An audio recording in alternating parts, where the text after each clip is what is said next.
Boa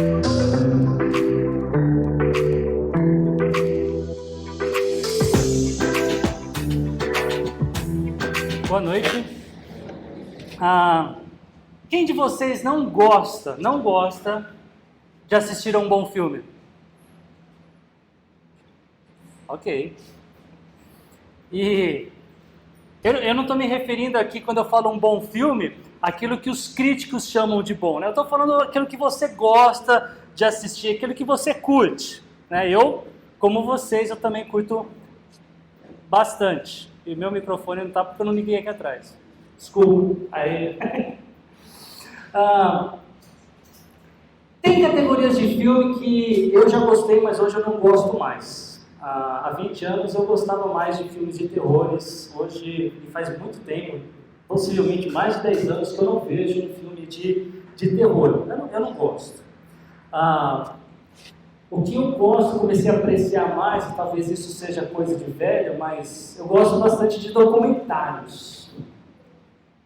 É assim, Ari? A gente vai gostando mais? Não, Ari não. Ari ainda continua com a aventura. É isso aí.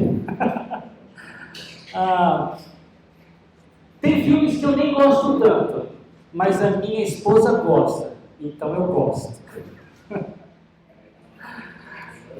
Eu não sou o tipo de pessoa que tem alergia a spoilers, né? Não fala. Meu, você estragou tudo.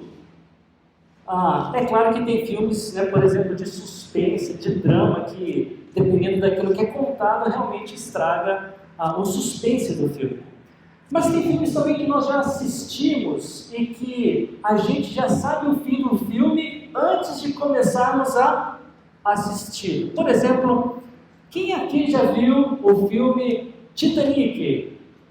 Quem já viu? Ok. Grande parte de vocês, se não todos vocês. E quem de vocês não sabia, quando começou a ver o filme, que o barco afunda no final? Todo mundo que viu já sabia, o barco afunda no final. Gente, isso não é um spoiler, isso é história, né? E mesmo assim, sabendo o final do filme, a gente decidiu assistir. Hoje, nós veremos todo o capítulo 5 de Eclesiastes, mas nós vamos começar pelo final dele, quando o barco afunda. E ainda que o final seja importante, ele não é tudo que existe na história. Na verdade, como no caso de Titanic, saber o final nos leva a prestar mais atenção em alguns detalhes do meio da história. Acabamos valorizando que, sem saber o final, possivelmente nós não valorizaríamos. E olha que no final do capítulo 5 de Eclesiastes, de certa forma, já foi contado outras vezes, com outras palavras.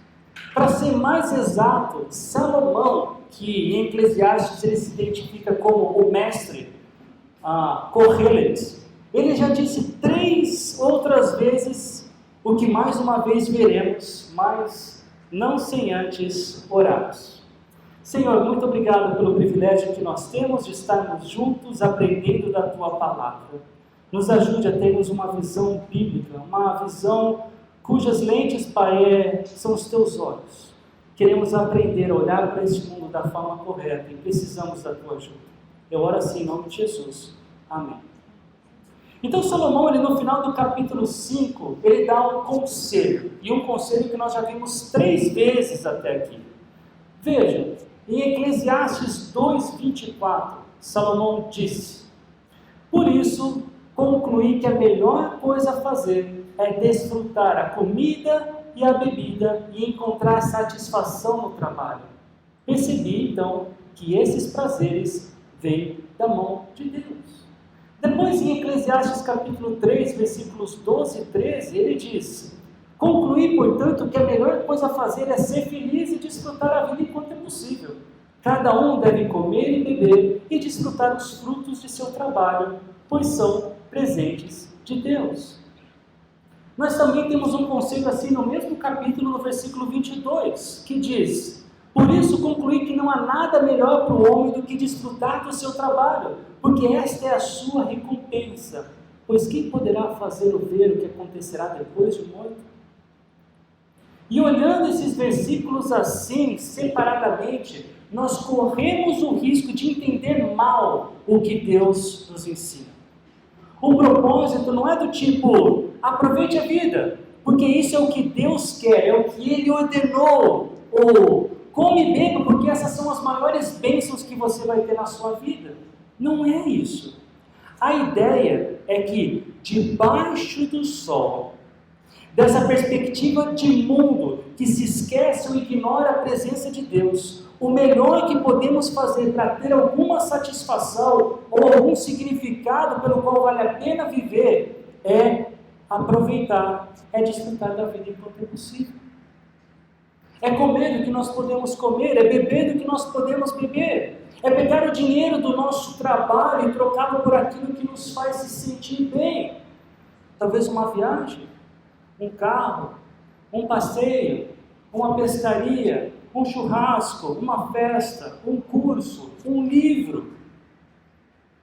Debaixo do sol, nesse mundo que não percebe a presença de Deus e o auxílio constante de Deus, nós não encontramos nada que nos dê ou aponte para um propósito de vida duradouro. Não há nada que nos dê satisfação plena. Nós vivemos de alegria em alegria, de festa a um churrasco, de um passeio a uma pescaria, de uma viagem a uma compra de um carro ou um vestido de grife. Nós vivemos assim, porque nesse mundo, nossa natureza está manchada pelo pecado. E isso significa que Cristo não é o maior desejo que naturalmente nós temos. Então nós buscamos nas coisas criadas aquilo que somente Deus é capaz de nos dar. Nós ignoramos que só nele é possível se satisfazer plenamente, que só nele nós conseguimos perceber nosso real valor, que só nele nós encontramos um norte para a nossa vida e que só nele nós descobrimos que fazer a vontade do Criador é muito melhor do que fazer a nossa própria. É nesse clima, é nesse contexto que Salomão, pela quarta vez, ele apresenta um conselho, no final do capítulo 5 de Eclesiastes, que diz: ainda assim, observei pelo menos uma coisa positiva.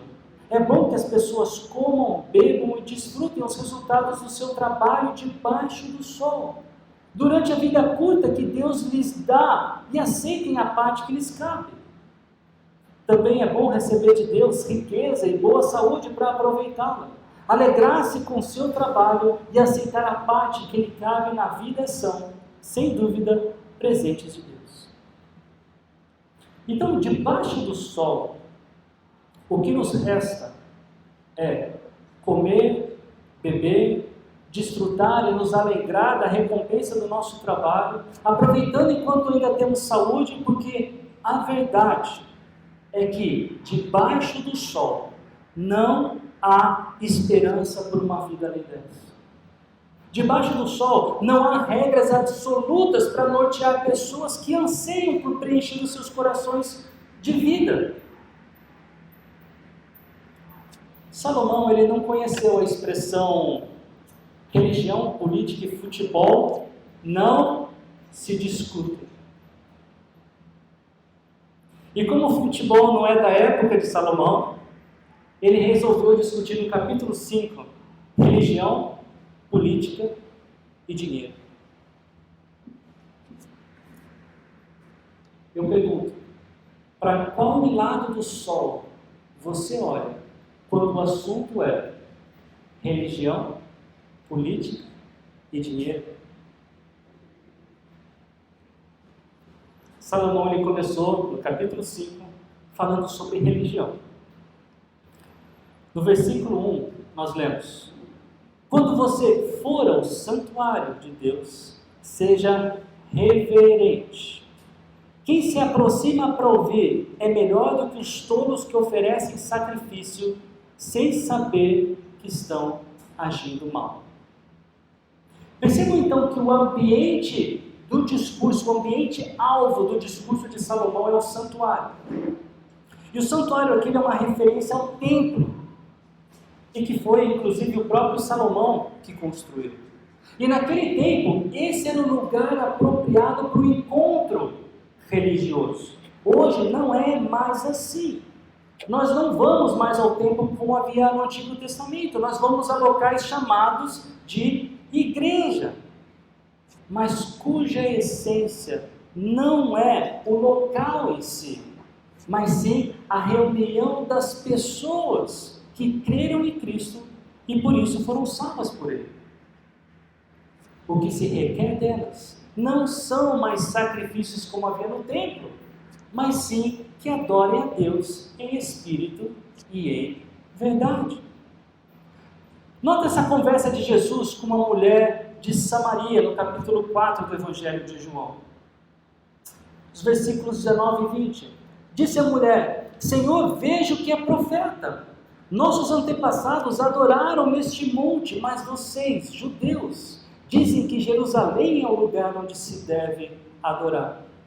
Mas Jesus, ele respondeu: está chegando a hora, e de fato já chegou, em que os verdadeiros adoradores adorarão ao Pai em espírito e em verdade. São estes os adoradores que o Pai procura. Deus é espírito, e é necessário que os seus adoradores o adorem em espírito e em verdade. A vinda de Jesus deixou mais claro o curso da história. Além do local não ser mais uma questão importante na vida religiosa, Jesus enfatizou o ponto-chave da adoração: o coração do adorador. Adorar a Deus é coisa séria. E é por isso que Salomão diz: seja reverente. Numa outra versão é dito: tome cuidado com o que faz. E só essa frase poderia render todo o nosso tempo de estudo, não só pela sua seriedade, mas pela sua abrangência. Porém, aqui em Eclesiastes a questão é mais específica. Primeiro, porque essa reverência é definida pelo próprio Senhor. Deus, na sua palavra, nos ensina como adorá-lo. Sim, há um jeito certo e vários jeitos errados. Nós não precisamos criar moda. Por exemplo, o livro de Levítico é um livro basicamente escrito para que percebêssemos a santidade de Deus e como nós, pecadores, podemos nos aproximar dele, que é santo. Deus leva muito a sério a nossa adoração. O primeiro mandamento dos 10 mandamentos, os mais conhecidos da Bíblia, provavelmente, Êxodo 20, versículos 4 e 5 diz: não farás para ti nenhum ídolo, nenhuma imagem de qualquer coisa no céu, na terra ou nas águas debaixo da terra. Não te prostrarás diante deles, nem lhes prestarás culto. Nesse conjunto de 10 leis, a primeira é exatamente sobre adoração. É a nossa responsabilidade aprender e obedecer ao Senhor. Existem muitas igrejas confusas, igrejas que deixaram de lado essa reverência a Deus por uma abordagem que foca o sentimento humano. A consequência disso é um show gospel, é um stand-up de comédia gospel. O importante é que os visitantes se sintam bem. Queridos, esse tempo que estamos juntos se chama culto, porque o objetivo é cultuarmos a Deus. A questão não é como a Carmen cantou, como o Zambelli pregou. A questão é como nós adoramos a Deus. Seja por meio da música, seja por meio do aprendizado da palavra, do serviço na igreja de Cristo, do acolhimento daqueles que vieram em busca de conhecer mais a Deus. Esse nosso tempo juntos é levado muito a sério por Deus. Então também deve ser levado a sério por nós. E por isso, em segundo lugar, reverência aqui também se manifesta na disposição que temos de ouvir. Ou seja, de aprender de Deus com a comunidade que Ele mesmo separou para os propósitos dele. Ainda que o foco da reverência seja o coração, ela é interpretada e identificada por meio das suas manifestações, com uma boa disposição de ouvir e aprender, ao contrário da má disposição de falar muito e fazer promessas precipitadas. O profeta Samuel, ele disse que é melhor obedecer do que sacrificar. Precisamos ouvir a como obedecer o Senhor, porque é tolice oferecer sacrifícios sem entender isso. Nadab e Abiú, filhos de Arão, sacerdote, eles não tiveram a devida reverência a Deus, e eles levaram, a Bíblia fala, fogo profano perante o Senhor. Vocês sabem como Deus lidou com isso? Levítico capítulo 10, versículo 1 diz: Nadab e Abiú, filhos de Arão, pegaram cada um o seu incensário, nos quais acenderam fogo, acrescentaram incenso e trouxeram fogo profano perante o Senhor, sem que tivessem sido autorizados. Então saiu fogo da presença do Senhor e os consumiu. Morreram perante o Senhor. Não interessa quem seja, todos nós precisamos ter uma postura reverente, de alguém que quer aprender de Deus, ao invés daquela postura que, na dúvida do que é certo e errado, diz: depois eu peço perdão. Os israelitas, eles ofereciam sacrifícios para agradar a Deus. Fosse por uma bênção concedida, fosse para apaziguar a ira de Deus contra os seus pecados. E foi o próprio Senhor que os instruiu como fazer. Fazer sem entendimento, diz Deus, é agir mal. É agir como quem vive debaixo do sol. Assim como quem está desinteressado em aprender e acha que fazer promessas resolve a falta de conhecimento. Quem não se aproxima do culto a Deus, disposto a ouvir, corre o risco de falar muito, de ser precipitado no falar. Vejam, não seja precipitado de lábios, nem apressado de coração para fazer promessas diante de Deus. Deus está nos céus e você está na terra, por isso, fale um pouco. Daqui de onde eu estou, eu consigo ver todos vocês. E eu consigo ver quando vocês estão atentos, eu consigo ver quando vocês estão mexendo no celular, eu consigo ver quando vocês têm algum sinal de cansaço, mas eu não consigo ver o coração de ninguém. Da posição de Deus, Ele vê tudo. Ele sim vê o seu coração. Por isso, quando chegarem aqui para cultuar a Deus, atente-se para ouvi-lo. Procurem saber o que Ele tem para lhes ensinar. Não substitua o aprendizado de Deus por promessas que mais soam com barganha do que qualquer outra coisa. Se você está desejoso em fazer a vontade de Deus, então conheça as Escrituras, ao invés de pegar um falso atalho e prometer algo para Deus, com o objetivo que Ele lhe retribua. Ainda nesse tema, Salomão diz: das muitas ocupações brotam os sonhos, do muito falar nasce a prosa vã do tolo. Assim como muito trabalho desperta sonhos, esses desejos acordados que nós temos. Você está trabalhando e você já queria ter uma casa própria, queria comprar esse carro, queria poder comprar essa marca e não essa marca aqui no supermercado, queria ter alguém para fazer faxina em casa, queria ter dinheiro para viajar. O muito falar também desperta uma conversa tola, incluindo promessas desnecessárias. Provérbios capítulo 20, versículo 25, ele nos ensina essa mesma atitude. É uma armadilha prometer algo a Deus apressadamente e só depois calcular o custo. Então, quando você fizer um voto, cumpra-o sem demora, pois os tolos desagradam a Deus. Cumpra o seu voto. É melhor não fazer voto do que fazer e não cumprir.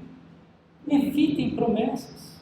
Elas não são mandatórias. Não permita que a sua boca o faça pecar. E não diga ao mensageiro de Deus: o meu voto foi um engano. Porque irritar a Deus com o que você diz e deixá-lo destruir o que você realizou? Uma cultura como a nossa, que desvaloriza a verdade e que a palavra dada não tem confiança, o risco é ainda maior de desagradar a Deus. Não diga para alguém, especialmente para Deus, que você vai a tal lugar, que você vai fazer tal coisa, se a sua vontade ou a sua condição de cumprir com as suas palavras é mínima ou zero. Não diga a alguém que você vai orar por tal pessoa, se você nem tem o hábito de fazer isso de verdade. Não diga isso somente para consolar alguém. Poxa, não, eu estou orando por você. Isso foram só palavras. Deus leva tudo isso muito a sério. E debaixo do sol, é exatamente assim que as pessoas agem. Com irreverência ao culto de Deus. E com votos impensados. Sabe por que elas agem assim? Porque elas desconhecem a Deus. Em meio a tantos sonhos, absurdos e conversas inúteis, tenham temor de Deus. Quando conhecemos Deus, reconhecemos o seu poder e sabemos que Ele está presente em cada segundo das nossas vidas. Saber que Ele é capaz de fazer algo, ou de fazer qualquer coisa, deve gerar temor em cada um de nós. Deve gerar esse admirável medo, porque reconhecemos a grandeza dele. Acima do sol, nós precisamos discutir religião para juntos buscarmos a Deus da forma correta. Caso contrário, o melhor que temos é curtir esse curto tempo de vida que nós temos, a vida que nos resta.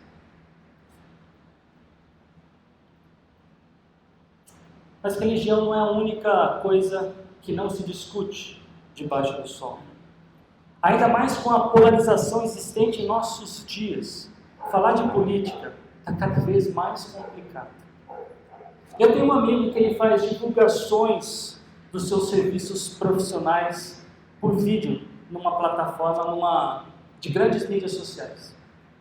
Toda vez que ele vai promover ou falar dos benefícios do seu serviço, ele fala algo negativo do que outras pessoas fazem e justifica o que elas fazem porque elas são bolsonaristas.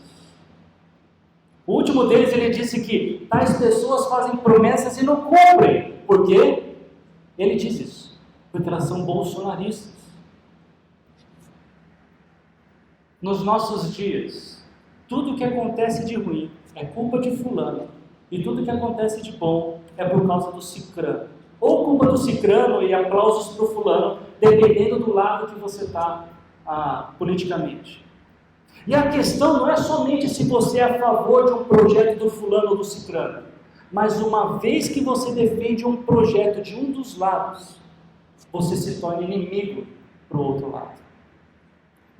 Vocês já perceberam que para nos protegermos, a gente conversa mais ou menos assim. Não é que eu sou contra o camarada, mas o rapaz ali tem um bom plano. Isso não significa que eu seja contra o primeiro. É que o segundo faz mais sentido. Mas não é que o primeiro seja isso ou aquilo. Vocês já perceberam? Já perceberam como nós temos que afirmar algo sobre o outro lado para que nós não automaticamente sejamos taxados como adversários? De qual lado você acha que alguém estaria nessa polarização e confusão política se dissesse que não fica surpreso com a falta de justiça para os mais oprimidos? Ou que o governo é burocrático e corrupto?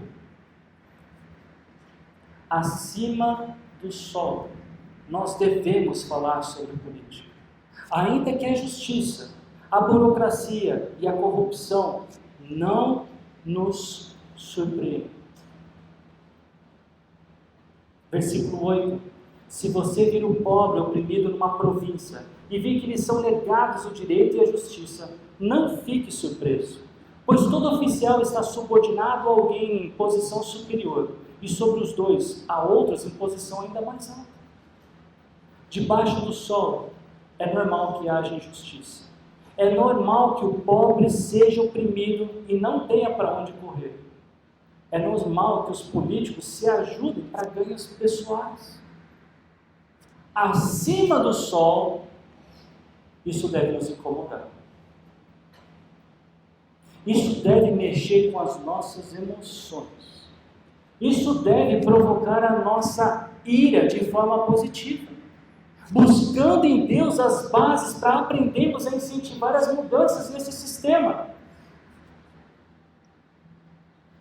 Mesmo quando o problema começa com o principal governante. Os nossos grupos nos lares, aqui as coinonias, têm conversado sobre como alcançar um determinado grupo carente da sociedade por meio de um evento ou um programa.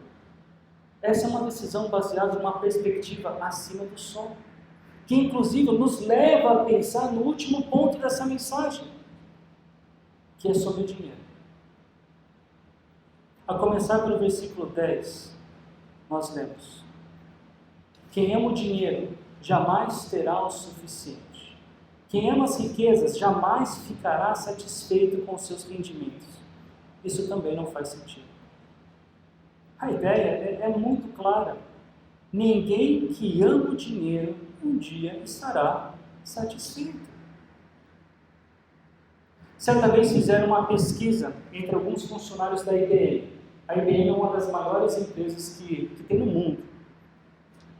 E a pesquisa era sobre o quanto alguns funcionários achavam que deviam ganhar a mais para que se sentissem satisfeitos. A pesquisa apontou que os funcionários deveriam ganhar 70% mais do que ganhavam para que se sentissem bem. Sabe qual é a verdade? Quando aumenta os bens, também aumenta os que os consomem. E que benefício trazem os bens a quem os possui, se não dar um pouco de alegria aos seus olhos? A verdade é que, se recebessem 70% a mais, depois de um tempo, voltariam a querer mais. E depois, mais. Quanto mais ganhamos, mais tornamos o que não era necessário em necessidade. Um plano médico se torna obrigatório. Os filhos estudarem no colégio privado se torna mandatório. Ter um carro ou mais de um carro se torna a única opção. O celular mais novo, a roupa da moda, a proteção da casa com cerca elétrica e filmagem de segurança, a blindagem do carro, a segurança privada e por aí vai. Salomão está dizendo que o único benefício de se ganhar mais é um pouco de alegria. Talvez isso significa comprar o videogame mais novo, talvez seja poder viajar para alguns lugares mais exóticos, talvez mais distantes, talvez seja comer comidas mais raras, se é que você gosta de experimentar coisas novas. Mas no plano geral de Deus, isso é igual a nada quando nós comparamos a alegria que podemos ter quando vivemos conscientes da presença de Deus, zelosos pelos seus mandamentos e usufruindo com diligência e contentamento pelo que Ele nos deu. Salomão continua: o sono do trabalhador é ameno, quer coma pouco, quer coma muito, mas a fartura de um homem rico não lhe dá tranquilidade para dormir.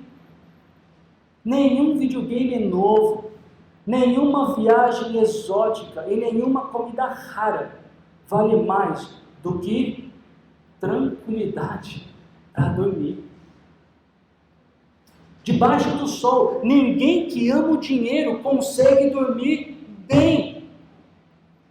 Sempre haverá uma pulga atrás da orelha, pulando e incomodando a paz desse indivíduo. Eu achei uma frase que supostamente é de Augusto Cury e cai muito bem. O dinheiro pode nos dar conforto e segurança, mas ele não compra uma vida feliz. O dinheiro compra a cama, mas não o descanso. Compra bajuladores, mas não amigos. Compra presentes para uma mulher, mas não o seu amor. Compra o bilhete da festa, mas não a alegria. Paga a mensalidade da escola, mas não produz a arte de pensar. Você precisa conquistar aquilo que o dinheiro não compra. Caso contrário, será um miserável, ainda que seja um milionário. Não é por menos que um dos ditados mais conhecidos quando o tema é dinheiro seja: o dinheiro não traz felicidade. Debaixo do sol, as pessoas querem se enriquecer, mas elas não conseguem discernir o valor do dinheiro e tampouco conseguem sabedoria para usá-lo. Outro mal sobre o dinheiro que Salomão nos diz, está no versículo 13. Há um mal terrível que vi debaixo do sol. Riquezas acumuladas para a infelicidade do seu possuidor. Debaixo do sol, o ditado seria ainda mais direto se fosse, ao invés de dinheiro não traz felicidade, nós disséssemos: o dinheiro traz infelicidade. Por quê? Entre tantas coisas que poderíamos citar, Salomão ele diz: se as riquezas se perdem no mau negócio, nada ficará para o filho que lhe nascer. O homem sai nu do ventre de sua mãe, como vem assim vai. De todo o trabalho que se esforçou, nada levará consigo. Imagine que uma pessoa que trabalha para poder ajudar o futuro dos filhos. Ele mesmo não é uma pessoa que ostenta muito, mas ele acredita que se ganhar mais, ele pode ajudar os seus filhos, o futuro, talvez os futuros filhos.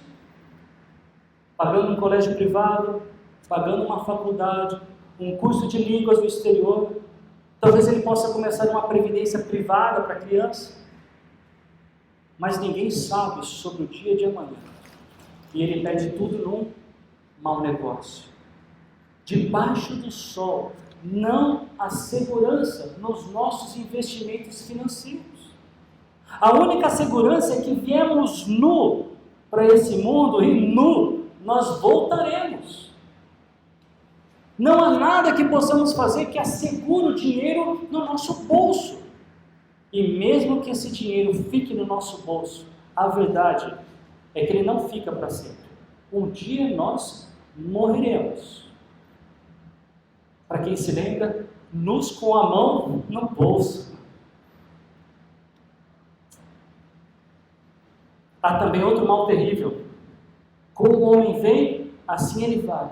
E o que obtém de todo o seu esforço em busca do vento? Passa toda a sua vida nas trevas, com grande frustração, doença e amargura. Se alguém quiser buscar seu propósito de vida no acúmulo de riquezas, vai se frustrar. Se você acha que o dinheiro, ou mais dinheiro, vai resolver os seus problemas, eu sinto lhe informar, mas você está muito enganado. Dinheiro não resolve problema conjugal. Dinheiro não resolve o seu problema profissional. Dinheiro não resolve o seu problema com drogas. Dinheiro não resolve o seu problema, acreditem, até com dívidas. Sem uma mudança no coração, o dinheiro só traz trevas, frustração, doença e amargura. Sabe aquela história que debaixo do sol, nós começamos assim, que o melhor a fazer é aproveitar a vida? Coloquei o final do filme, no começo do filme.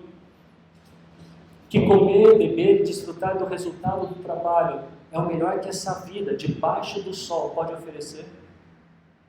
A verdade é que essa pessoa que faz do dinheiro o seu alvo de vida, nem isso tem. De novo, como diz o versículo, ele passa toda a sua vida nas trevas, com grande frustração, doença e amargura. Debaixo do sol, nós não falamos de dinheiro como ele verdadeiramente é.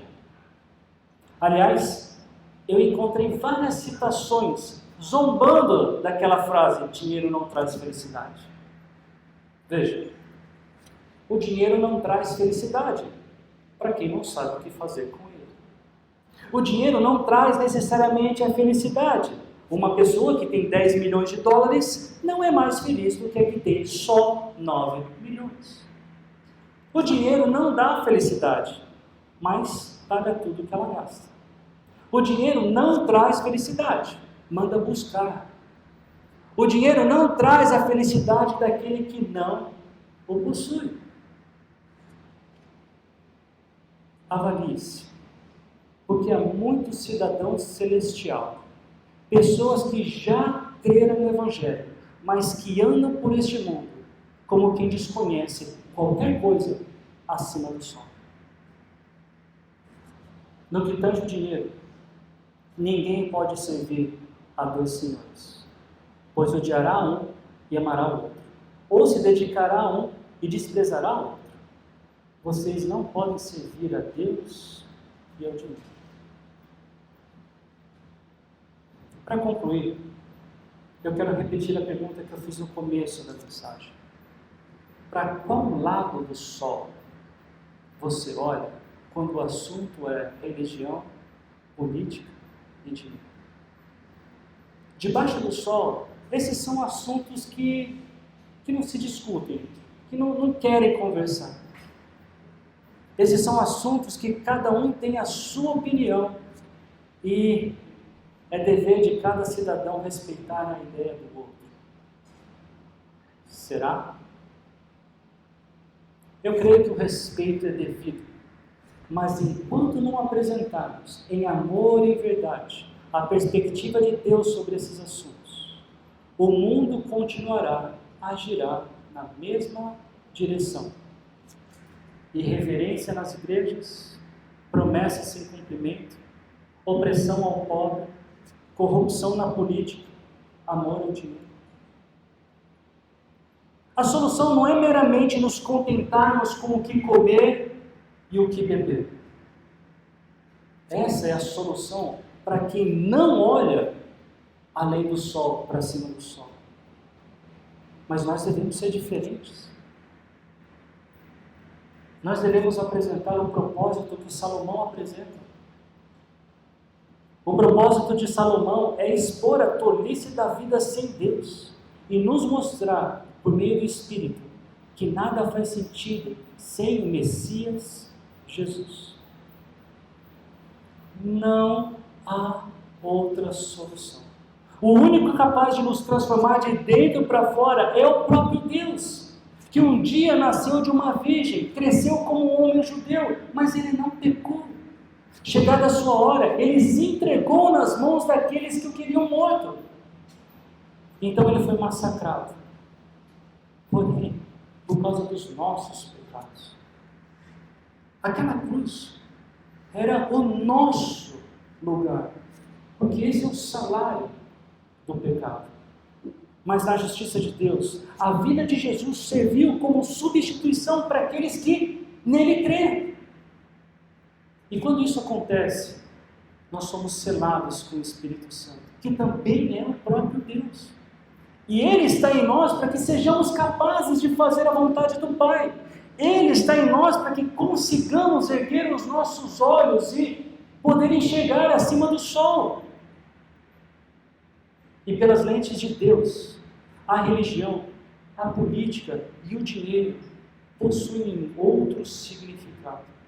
Um significado que tem parte real no plano salvador de Deus.